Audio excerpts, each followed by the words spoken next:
Happy Friday. What's going on? This is Bo Wills, and this is, I guess, technically episode number 9 or number 10. I got to go back and count. But this is the first episode that I'm going to do just talking about some things that are going on right now with no guest.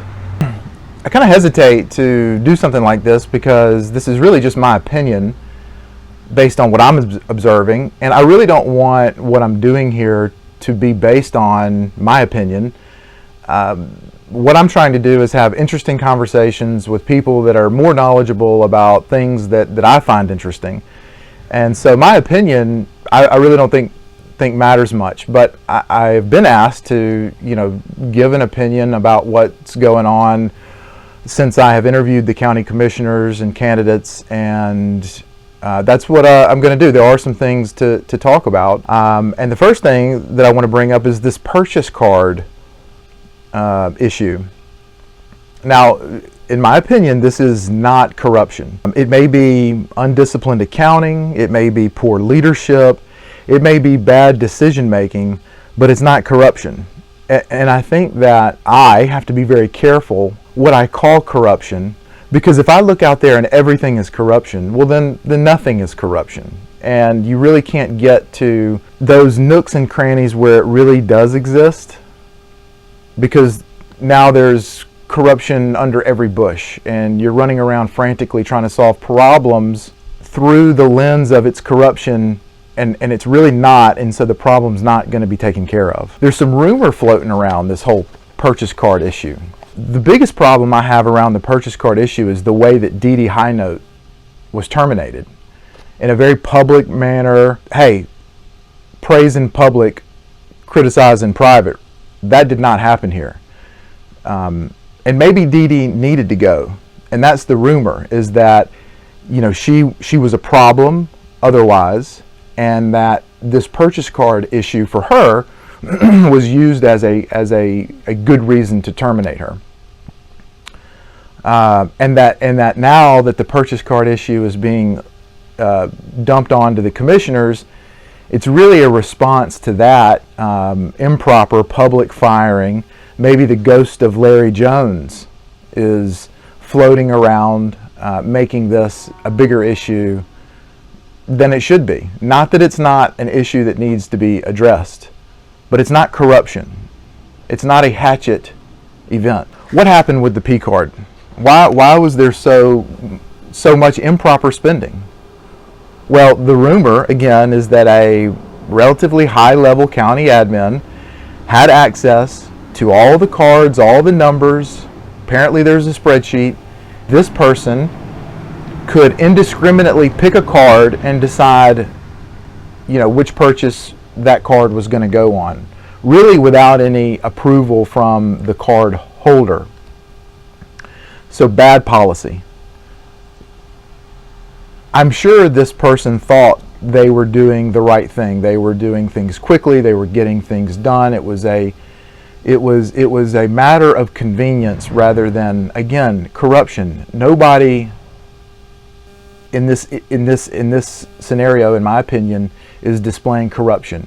Maybe undisciplined spending, maybe poor leadership, but not corruption. So there's a policy issue that needs to change. But what has happened is that this has come to light, and now all the detractors of the Board of County Commissioners, all the opposition, all the people who want to see, the commissioners out to dry, now they have a foothold. Now they have a reason to say, we told you so. We told you so, and now heads are going to roll. And it's a distraction. It's a distraction from the bigger things that Walton County has to take on. I also want to talk about some of the candidates, specifically Donna Johns and Charles Galloway, their financial history. Now, I've seen some rumblings about Donna's filed for bankruptcy. Well, I got news for you. Bankruptcy is not illegal. Bankruptcy is a strategy. Bankruptcy is a tool. Now, I would like to know how she employed this tool and what it looked like, and did she make every effort to pay back the honest debts that she owed? Or did she just go to court and say, screw all you guys. I can do this and I'm doing it. That kind of thing matters to me. But the fact that she had a bankruptcy means nothing in and of itself. Same with Charles Galloway. Apparently there's a tax lien that he, you know what, he didn't pay his taxes, he cheated on his taxes. Really? That's the standard that you're going to start holding people to? You're going to dig into their tax history and find out every possible minute detail if they adhered to the 7,000 pages of tax code that's out there? I don't even know how, maybe that's a low number. No, I don't think so. I don't think that we're going to hold someone to 100% standard. And, you know, again, I'd like to know more about it to see what the character implications are behind it. But just the fact that somebody has a tax lien, I mean, probably get in line. You know, and that's another issue, is that if we are going to hold someone to an unreasonable standard, especially for the kind of money these county commissioners are making relative to the kind of time they have to put into this job, we are never going to get top tier talent in these positions. And I got news for you folks, we need top tier talent to solve some of these problems. Now this last subject is a little sensitive, and it's around David Buchanan's assertion, or, you know, David Buchanan's wife's assertion that, you know, she is in the Gold Star family. Again, this is something that means nothing to me as a citizen. Okay? I fully believe that Natasha and David thought that they were well within their boundaries of qualification to say that they are a Gold Star family. That's it.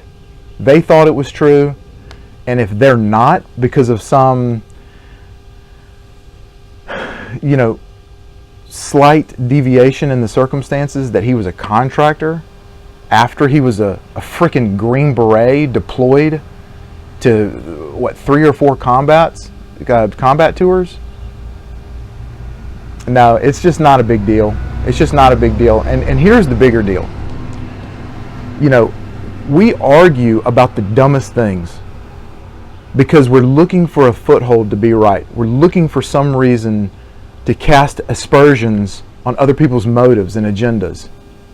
Guys, we've got to come together, and not come together with people we agree with. That's easy. We got to come together with people that we disagree with and figure out how to find common ground and solve these solutions that are before the county.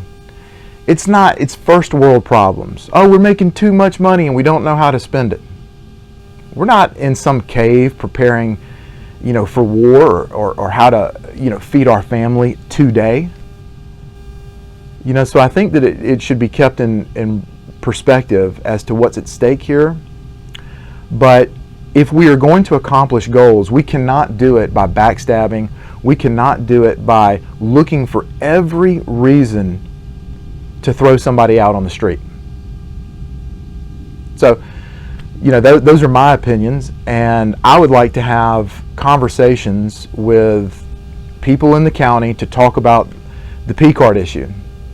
I've asked some of the commissioners to speak with me, and they politely said it was not a good time and they needed to get out in front of this with their meeting on Tuesday and with counsel from the county attorney. I totally understand that. That is probably the right thing to do. But at some point in time, and this is really what I am trying to build with my whatever it is that I'm doing, is a place where when issues like this come up, you know, whoever I'm speaking to feels like they can come and represent a clear, complete, and coherent message of exactly what they want to say. And then it's my job and your job to observe and see, you know, what we think about that. So happy Friday. Take a deep breath. It's all going to be okay. And I'll see you next time.